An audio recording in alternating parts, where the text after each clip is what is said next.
Tapi so far sih gitu sih. Gimana Hmm. Gimana bro? eh, hubungan sektoral balance ini dengan pertumbuhan yang ada di Indonesia ya?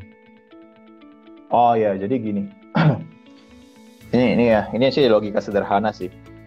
Eh Kalau surplus kita di katakan ekspor impor kita surplus, artinya Indonesia semakin banyak ekspor CPO misalnya palm oil kan, ya kan. Bayangin aja Indonesia kan banyak besar di palm oil gitu kan. Dia ekspor banyak gitu, surplus. Terus kemudian uang kan masuk ke Indonesia banyak kan dari Ya. trade surplus itu. Oke.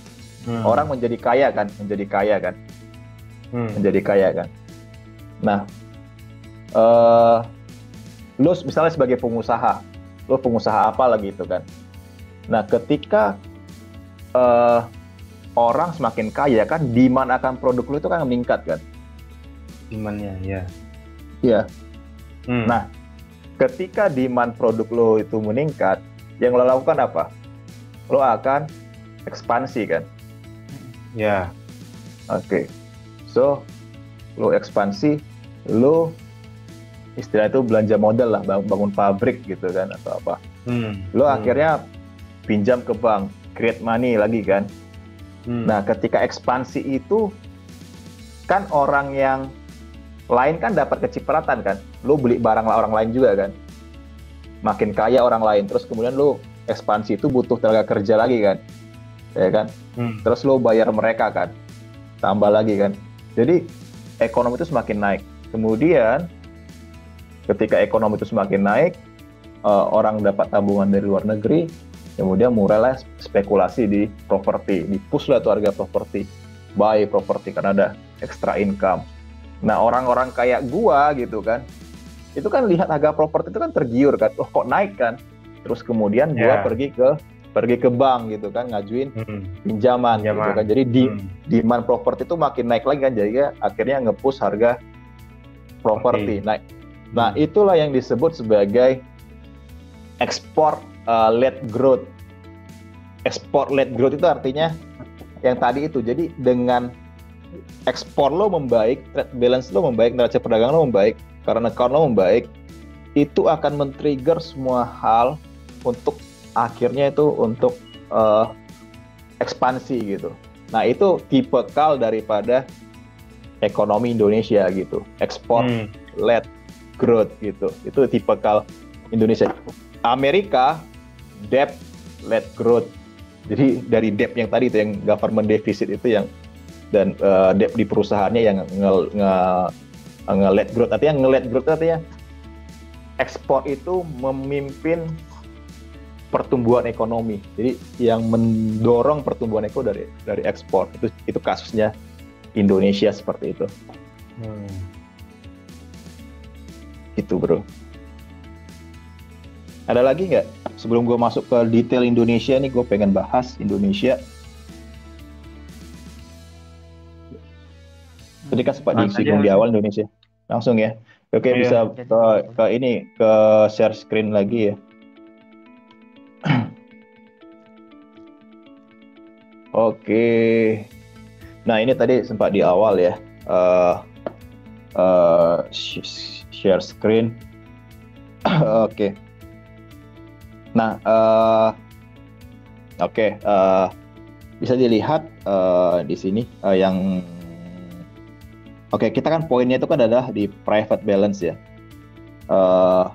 Jadi kan sekarang itu defisit, saya lihat sini defisit ya. Oke. Nah, dia selalu ngikutin sama yang orange ini. Jadi kalau gua lepasin yang biru ini jadi gini. Nah, polanya kan sama kan. Polanya maksudnya yang satu naik, yang kedua.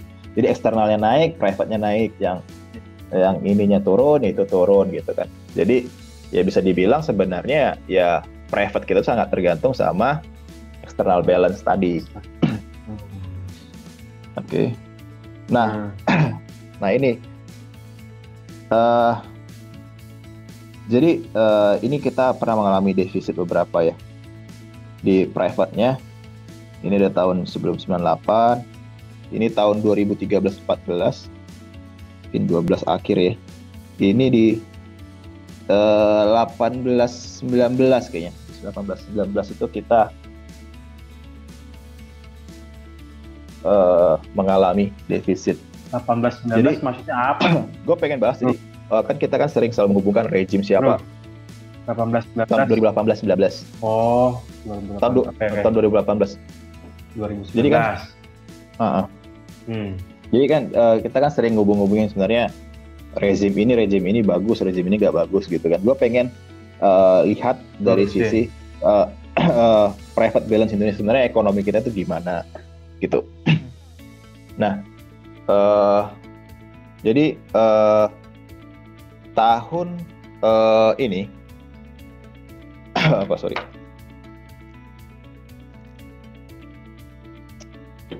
Kalau 9697 itu gue nggak dapat data karena account-nya. Jadi gue duga ini sih banyak karena mungkin banyaknya pembayaran dividen ke luar negeri gitu, karena orang mungkin dividennya diterima ditanam di dalam negeri, terus kemudian di Indonesia, terus kemudian karena krisis mereka akhirnya mindahin ke luar negeri gitu. Jadi mungkinnya dividennya itu kan diterima oleh perusahaan luar negeri di Indonesia, tapi kemudian ditarik ke luar negeri, atau enggak ada interest expense ke luar negeri, atau mungkin juga sebenarnya trade balance atau neraca ekspor kita juga, neraca perdagangan juga jelek di sini mungkin aja ya. Nah, yang kemudian ini yang menarik itu di sini kita tuh kayak sesudah krisis 98 itu sudah kita periodenya bagus banget sebenarnya sampai akhirnya tahun 2012. Nah, kenapa yang di sini itu karena China itu ekonominya itu naik signifikan. Jadi China itu ekonominya tahun 99 itu 7,7%, itu naik sampai tahun 2007 itu di sini itu sampai 14,7. Ini naik signifikan banget ekonomi China. Nah, apa hubungannya ke Indonesia? Nah, ketika ekonomi China itu naik signifikan di sini, apa yang mereka lakukan? Mereka mengimpor lebih banyak batu bara, ya kan? Untuk apa ya? Untuk kayak kalau tahu China itu kan hampir manufaktur dunia lah di situ kan. Nah, katanya ada yang bilang 50% lah produk dunia di China sekarang. Mereka impor lebih banyak batu bara untuk source of energy kan. Kalau pabrik itu kan butuh energi kan. Mereka impor lah tuh batu bara. Terus kemudian, nah rakyat China sendiri juga makin kaya gitu. Nah, ketika rakyat China-nya makin kaya, mereka konsum lebih banyak palm oil, CPO. Kemudian akhirnya karena account kita surplus, jadi seperti tadi di awal, kalau current account itu surplus akan mengakibatkan private ini menjadi surplus. Nah, kelihatan di sini. Jadi kalau di atas 0 ini kan berarti surplus ya. Nah, ini yang kejadian zaman paling oke-nya Indonesia lah kayak di sini. Nah, bentar ya. Nah, ini. Selain itu, ini gue ada persentase konsumsi minyak goreng, cooking oil. Bisa dijelasin nggak warnanya apa? Ini ada bro, ini ada palm oil, ada soybean. Jadi ini maksudnya itu adalah, jadi kan minyak goreng itu kan ada beberapa ya. Minyak goreng itu ada beberapa. Kan ada ya, kalau pergi ke supermarket atau minimarket adalah tahulah kan ada terbuat dari palm oil, terbuat dari soybean ini kedelai gitu kan, rapeseed, sunflower, cottonseed, olive oil, coconut oil. Nah, coba lihat yang palm oil nih. Itu kan dulu itu dari konsumsi global itu mungkin sekitar belasan persen. Ya kan? Terus kemudian itu naik sampai akhirnya di 30%. Artinya semakin banyak orang mengkonsumsi palm oil gitu.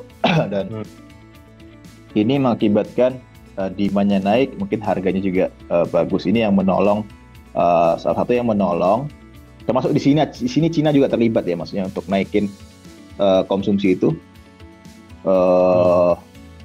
palm oil. Nah, akhirnya itu yang menolong di salah satunya di sini. Terus yang kemudian adalah harga batu bara. Ini yang terutama kejadian itu sejak tahun 2000-an. Nah, kelihatan di sini, wah ini naiknya signifikan kan sampai 180-an lebih. Ini krisis 2009, tapi sesudah itu jatuh, tapi sesudah itu naik lagi nih, masih optimis naik lagi. Makanya di sini itu kan turun, terus di sini naik lagi kan, ininya karena tadi harga batu bara itu naik lagi, maka karena kan external surplus itu external balance private balance itu membaik karena external surplusnya juga membaik karena kenaikan daripada harga batu bara. Nah, ini yang menjelaskan di periode-periode sini. Nah, kemudian kita masuklah ke periode yang akan agak sulit sesudahnya di tahun 2000, terutama sejak tahun 2013 ya. Ini mungkin 2012 juga ada tanda-tanda. Ini kita ada mengalami private deficit. Karena apa ya? Karena ya ini external balance kita makin memburuk, ya kan? Memburuk kan? Ini memburuk sini, ini memburuk kan? Ini memburuk sini, ini memburuk. Kenapa? Karena orang mulai meninggalkan, ada isu-isu lah. Misalnya ini batu bara, ini konsumsi batu bara global. Sejak sini kan ketika tadi kita yang surplus tadi itu kan naik signifikan kita kan di sini. Dan konsumsi batu bara itu naik signifikan. Nah, sesudah itu, nah ini udah mulai melambat. Di sini ekonomi global itu tetap tumbuh. Tumbuh itu dalam arti growth ya. Bisa tumbuh itu bisa melambat, bisa lebih tinggi, tapi tetap tumbuh. Masalahnya kalau di sini itu udah korelasinya udah mulai memburuk gitu.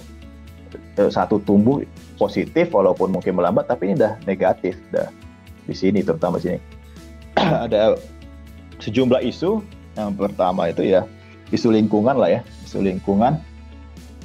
Yang terutama itu isu lingkungan, kesehatan juga pasti, karena ada emisi kan ke udara. Isu lingkungan itu mengakibatkan orang-orang mulai mengurangi konsumsi batu bara. Bahkan Cina juga ngurangin kan, polutannya kan udah banyak banget kan waktu itu kan, polutannya udah banyak banget. Terus kemudian Eropa, kalau bisa kalian cari di Google, itu udah nargetin zero coal kan, jadi mereka nggak akan pakai coal dalam beberapa tahun ke depan. Jadi konsumsi terhadap batu bara itu juga udah nggak seindah dulu lagi. Akhirnya tahun 2014 inilah kita udah mulai defisit. Nah, dan di sini, nah itu dari tahun 2012 coba lihat di sini, ini untuk palm oil. Sebenarnya secara persentase daripada ini kan naik signifikan ya persentasenya si palm oil, tapi di sini kan udah mulai agak flat sebenarnya di palm oil. Jadi konsisten di 30% di sini, nggak kayak dulu lagi, dan secara amount juga nggak naik signifikan lagi sih kelihatannya. Nah, di sini tuh karena udah mulai ninggalin ya komoditas kita. Nah, tapi di sini tuh naik lagi. Nah, ini ada beberapa isu di sini. Makanya ini sebenarnya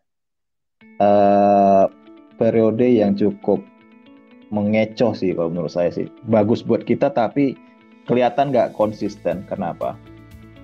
Pertama, ini ada kenaikan harga batu bara di sini di tahun ini. Kenapa naik? Itu karena China-nya itu lagi lagi ngurangin produksi, dia ngurangin jumlah hari kerja untuk batu bara, terus kemudian dia menutup sebagian tambangnya. Jadi gini, walaupun konsumsi global itu melambat, ya kan, Tapi karena tetap ada konsumsi walaupun melambat dan Cina mengurangi produksi dia. Jadi Cina itu paling besar produksi batu baranya, tapi dia tetap impor. Nah, ketika dia mengurangi, akhirnya dia akan mengimpor batu bara lebih banyak dari luar negeri, istilahnya pasar seaborne market. Kemudian di sini akhirnya harga naik. Nah, ini yang kemudian menolong harga batu bara. Kemudian di sini juga kejadian, tapi tadi takutnya isunya ini nggak akan lama karena Cina itu kan lagi nutup untuk memperbaiki batu bara dia. Nah, ketika ditutup untuk diperbaikinya itu selesai, kemudian dia akan mengurangi impor lagi. Nah, itu kejadian lagi di sini tuh, harga batu bara mulai memburuk lagi. Nah, kayak gue bilang di sini dari awal sih, pas gue di sini sebelum ini kan after fact lah, kalau misalnya di sini kita belum kejadian ini sih, gue udah lihat memang bakalan turun lagi karena itu nggak konsisten sih, cuman sementara itu. Makanya di sini kalau pas turun lagi sih gue nggak kaget. Nah, di sini juga ada isu palm oil konsumsinya naik di sini karena apa? Karena ada isu flu babi di Amerika, flu babi Afrika di Cina, swine fever flu, African swine fever flu di ini Afrika swine fever itu di China. Itu isunya itu mengakibatkan gini karena konsumsi. Jadi gini, ini agak unik sih. China itu kan dia dia kan makan babi. Nah, dia ngimpor soy kedelai dari Amerika. Nah, ketika dia impor soy, dia akan dapat dua hal. Pertama, dia dapat minyak goreng soy kalau diekstrak. Yang kedua, ampasnya itu buat makanan babi. Jadi konsumsi dia dapat dua. Terus ketika kejadian ini flu babi ini, maka mereka kan mengurangi konsumsi babi kan. Nah, ketika mereka mengurangi konsumsi babi, mereka melihat apakah insentifnya itu ada nggak sih gua ngimpor soy sekarang? Kelihatannya enggak gitu. Ya udah, mereka akan ngimpor CPO yang lebih murah dibandingkan soy karena sebelumnya mereka dapat dua sekaligus, ampas babi dan juga minyak gorengnya. Nah, ketika mereka mengurangi makanan babi itu, kemudian mereka imporlah palm oil di sana, di situ. Terus kemudian kalau nggak salah di sini juga ada periode soybean juga produksinya jelek gitu. Terus kemudian ya di sini ada juga ya ini isu politik kan, si Trump kan lagi trade war dengan China. Nah, kemudian China balas lah, gua impor soy selama ini dari lu, gua kurangi deh gitu kan. Jadi mereka lebih banyak impor, lebih ke CPO. Tapi kan itu kan sesuatu hal yang gampang berubah gitu kan, tiba-tiba itu berubah semua ya udah, harga CPO jatuh lagi, konsumsi CPO jatuh lagi, kemudian kita jatuh lagi, kita lebih jelek lagi. Ya palm oil itu isunya ya kesehatan lah yang dianggap nggak sehat. Terus kemudian kan lingkungan kan dianggap kita buka lahan palm oil itu kan, sawit itu kan merusak ozon. Terus kemudian ekosistem kayak orang hutan gitu kan. Orang bule itu kan concern banget sama orang hutan gitu kan, mereka kan sangat cinta sama binatang gitu. Jadi gitu, jadi problem lah di kita. Sebenarnya trade balance kita tuh sebenarnya bisa positif, tapi positif itu makin kecil. Nah, dia akhirnya karena kecil nggak bisa nutupin yang kayak NFI tadi. Selama ini gede, dan dia bisa nutupin defisitnya si NFI gitu misalnya. Tapi sekarang itu makin kecil sehingga akhirnya nggak bisa nutupin defisit. Jadi karena account-nya jadi defisit. Dan kita kalau nggak salah itu sejak tahun 2014 sudah trade defisit ke China. Artinya kita dengan China itu selama ini kita surplus. Jadi kita lebih banyak ekspor dibandingkan impor. Nah, sekarang kita lebih banyak impor dibandingkan ekspor, udah kebalik gitu. Jadi inilah yang menjelaskan gimana pergerakan daripada surplus, daripada private kita, dan kenapa sih di tahun-tahun tertentu ada orang yang happy, ada yang nggak happy, dan gue yakin sih belakangan sih kurang happy sih karena private-nya defisit sih. Gitu sih. Jadi menurut lu berapa tahun terakhir menurut lu nih ya? Indonesia kan diselamatin sama komoditas kan bro. Nah, terus gimana caranya nih ya kalau sektoral eksternal kita itu bisa baik lagi gitu kan dengan kondisi yang kayak gini? Jawaban gampangnya tuh naikin ekspor gitu. Ekonom biasa gitu. Apa kira-kira yang menarik itu? Ya normatifnya kan kayak bilang kita harus memperbaiki neraca perdagangan gitu. Naikin ekspor lebih besar daripada impor. Jadi kan nggak segampang itu kan. Nah, ya itu akhirnya menjadi ini.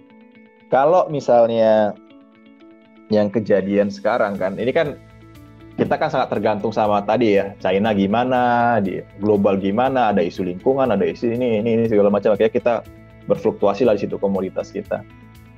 Oh ya, satu lagi gue lupa, kalau kita itu sudah net importer oil ya sejak tahun 2000-an ya kalau nggak salah ya, 2000-an. Jadi dulu itu kita dulu itu kita sebelum boom batu bara yang nolong private sama CPO ini, kita ditolong sama oil sih, harga oil. Nah itu sejak sebelum-sebelumnya, tapi sekarang kita sudah defisit oil. Defisit oil. Nah itu. Jadi kadang-kadang keluar dari OPEC ya. Oh iya. Makanya kadang-kadang gue bingung sih, masih ada orang selalu bilang Indonesia kaya, tapi gua gimana ya? Gini, maksudnya oil itu ada gitu, minyak itu ada mungkin. Tapi permasalahannya visible nggak produksinya, gitu. Pas produksinya mahal ya. Kalau harganya, kalau di dalam banget gitu kan, misalnya lu produksinya 100 dolar per barrel, terus harga jualnya 30 ya itu banyak. Tapi ya nggak layak produksi gitu kan. Jadi kita udah net importer oil gitu. Nah sekarang, makanya kadang-kadang gue bingung ya, kadang-kadang kita tuh kayak dalam tanda kutip itu kayak diberkati gitu, kayak lu udah selesai masalah oil lu, ini kan makanya kayak coincidence gitu, kayak lu ekspor oil nih drop gitu kan, terus kan berarti kan udah jelek kan, lu oil lu udah bermasalah gitu kan, minyak lu udah bermasalah, tiba-tiba batu bara ada gitu kan, batu bara ada, dan Cina itu lagi gencar-gencarnya sejak krisis itu, terus naik tuh, wah gitu.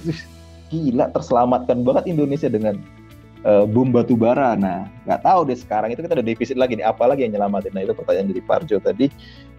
Nah, kalau kita balik lagi ke modelnya China, ada sih beberapa sih model ya, misalnya Thailand, Vietnam lah paling. Vietnam sama Thailand. Sebenarnya hampir sama modelnya kayak China sih. Mereka akan ngundang FDI itu. Jadi China kan, tadi modelnya kan gue bilang kan, China kan akan mengundang FDI dari Amerika kan. Terus maksudnya ngundang investor gitu bro ya? Iya, ngundang investor asing ke Amerika, dari Amerika ke China. Kenapa lo mesti ke China? Karena kita punya unit cost yang murah gitu kan. Kita tawarin, datanglah mereka gitu kan. Terus mereka memproduksi, diekspor, jadi income-nya si China gitu kan, sebagian. Nah, kita juga bisa model seperti itu, tapi ya kayaknya kalau lagi gua lihat belakangan memang kayaknya seperti itu kan. Ada beberapa rumor industri di Jawa Tengah lagi diundang untuk masukin FDI, nggak tahu lah, mungkin kayak farmasi atau apa di Jawa Tengah akan diundang ke sana. Jadi mereka akan dicoba untuk undang kemari untuk replace tadi yang komoditas kita yang udah mulai ditinggalkan. Sebenarnya sih kalau di otak gue dan secara matematika, inilah equation ya, lebih baik sih memang kalau bisa sendiri ya sendiri gitu kan, kita produksi sendiri, kita ekspor gitu kan. Pertanyaannya adalah kenapa FDI pertanyaannya? Karena kenapa Cina FDI? Kenapa negara Vietnam, mungkin juga Thailand gitu FDI? Kenapa? Karena dianggap negara itu nggak bisa untuk membuat yang lebih murah, walaupun bisa menawarkan tenaga kerja yang murah atau lebih murah, tapi untuk mem-create itu mesin segala macam, segala macam orang-orang di atasnya, orang-orang tenaga ahlinya itu belum bisa gitu. Akhirnya disebut dengan FDI. Indonesia selama ini sudah banyak FDI sebenarnya, tapi masalahnya FDI Indonesia adalah untuk di domestik. Bayang nggak? Jadi gini, misalnya gue masukin pabrik mobil di Indonesia. Ya. Oke. Oke, bikin pabrik mobil di Indonesia.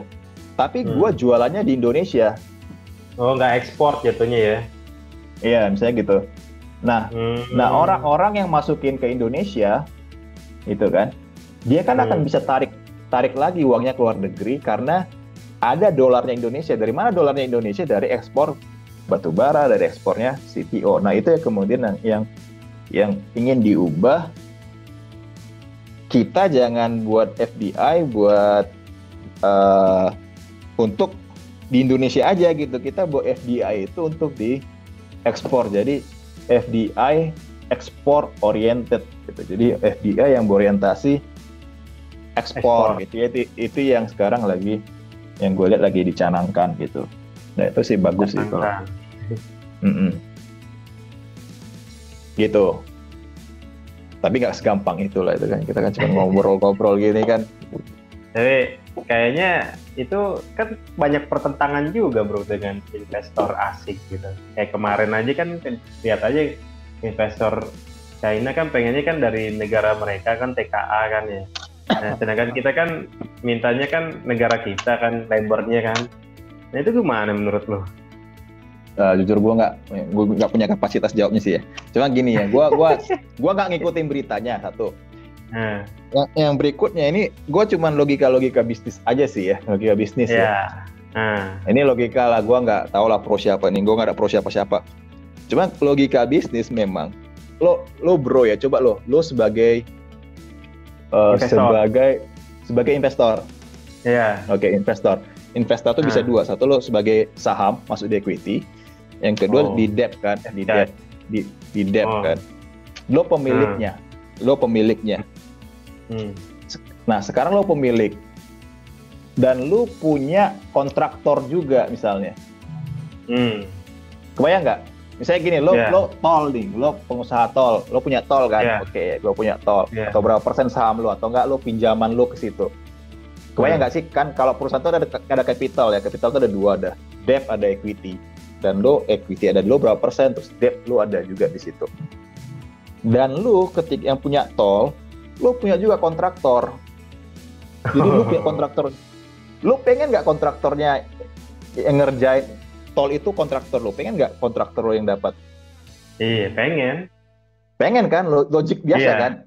Logik. Iya, logik biasa begitu. Jadi logik bisnis itu, ketika lo sebagai pemilik, lo pengen lo juga yang ngerjakan gitu. Itu itu di mana-mana pasti dealnya seperti itu, walaupun pastilah. Kenapa orang tender suatu hal? Misalnya kenapa beberapa perusahaan kontraktor itu masuk ke bisnis tol di Indonesia misalnya? Karena apa? Karena ketika dia dapat bisnis tol, dia bisa jadi kontraktor di tol itu. Gitu. Jadi ketika saya kereta cepat gitu, itu kan pendanaannya kan dari mereka kan, dari China. Iya, dari China. Itu yang ngerjain China juga. Debt-nya kan dari mereka kan paling besar. Equity-nya sebagian besar dari mereka, walaupun ada BUMN join di situ. Tapi kan mereka akan minta, gua kan pembiayaannya dari gua gitu. Jadi gua pengen gua juga ya, sama kayak logika lo tadi, kita gak usah lari ke China segala macam. Lo sebagai pemilik tol, lo punya kontraktor, lo pasti pengen kontraktor lo di lu kan, gitu kan. Iya. Kalau bisa dari hulu ke hilir gue semua gitu ya. Ya kecuali gini, kecuali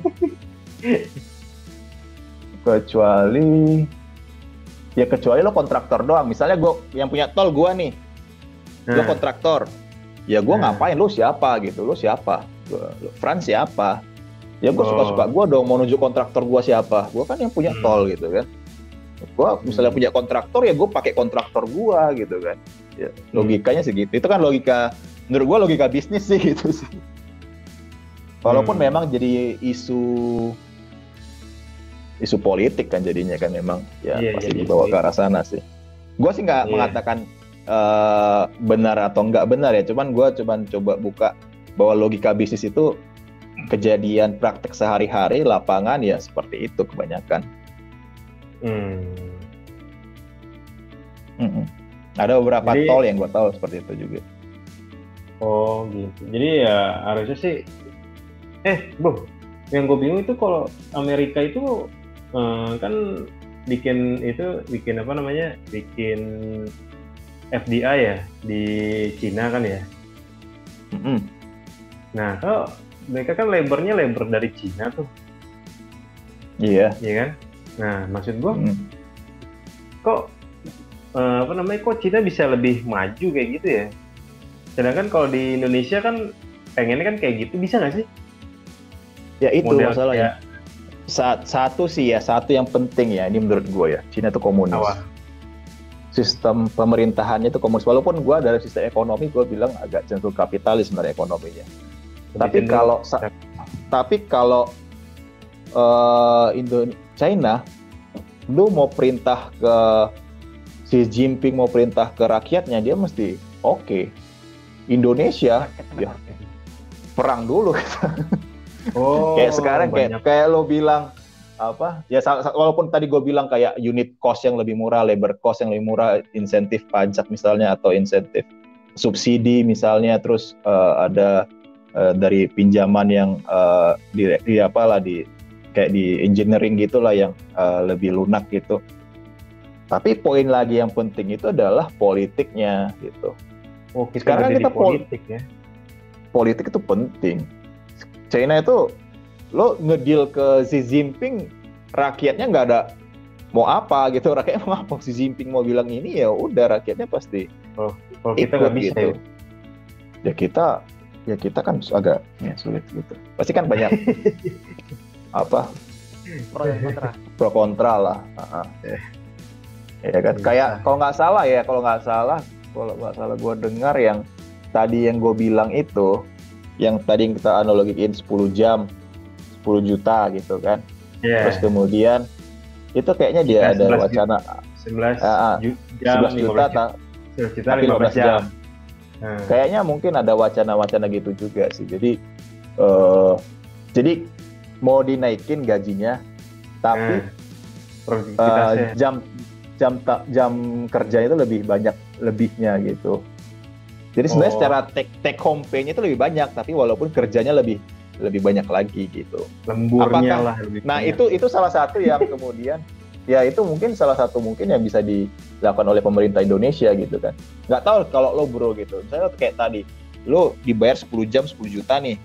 Tapi gue mau bayar nih 11 juta.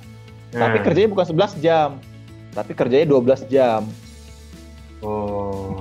Kan secara take home pay-nya itu lo lebih banyak kan, dari 10 ke 11.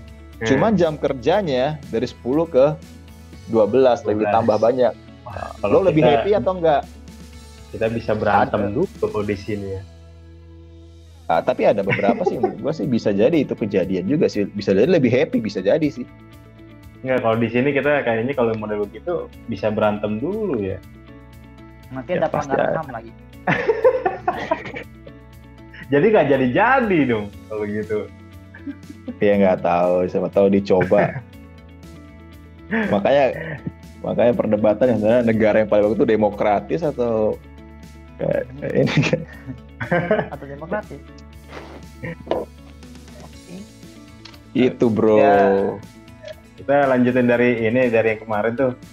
Jadi kalau dari MMT Indonesia kondisinya sekarang tuh kita mesti naikin utang atau defisit supaya sektor swasta atau sektor kita ini membaik gitu ya.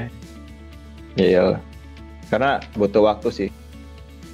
Tapi kan itu Yang gue tahu sih, kan susah bro. ekspornya pengen dibenerin sih. Kayaknya pemerintah sadar. Kita kan 3% Iya, ya. makanya memang apa defisitnya. Kalau nggak salah mau naikin 6% gara-gara COVID. Iya, itu mau dinaikin.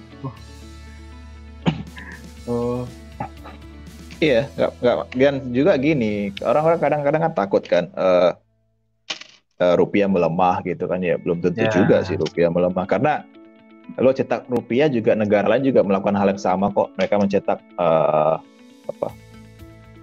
mata uangnya yang sama kok. Amerika juga nyetak dolarnya kan banyak-banyak kan. Jadi belum tentu juga sebenarnya rupiah melemah karena negara lain juga mencetak uang itu. Jadi itu sih MMT itu sih. Jadi untuk nolong defisit di swasta yang kejadian sekarang ya terlepas dari COVID ya. Ya kita kan ada private deficit di tahun lalu ya. Kalau nggak salah sampai first quarter juga masih 2020 masih private deficit ya kalau nggak salah. Gitu. Itu ada yang mau ditambahin lagi nggak bro? Udah sih bro, ya gitulah kira-kira sektoral balances yang pengen gue tekanin sih jangan sampai kita miskonsepsi, kita berpikir bahwa hanya terdapat dua sektor di ekonomi yaitu eksternal current account balance dan pemerintah APBN, budget government. Sebenarnya ada satu sektor yang sering kita lupakan dan itu sangat penting yaitu sektor swasta. Jadi kalau misalnya twin deficit di government dan di eksternal itu sebenarnya nggak terlalu bermasalah karena government itu diperlukan defisit untuk menolong sektor swasta. Coba bayangkan kalau eksternalnya sudah defisit, kita membuat APBN surplus, maka sektor swasta akan semakin memburuk gitu.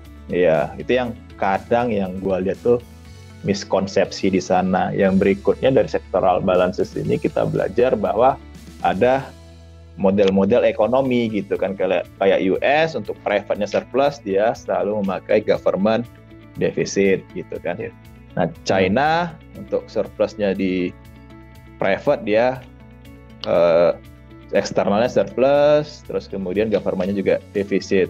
Jerman private-nya surplus, dari current account deficit surplus dan government surplus, tapi current account surplusnya nutupin government surplusnya.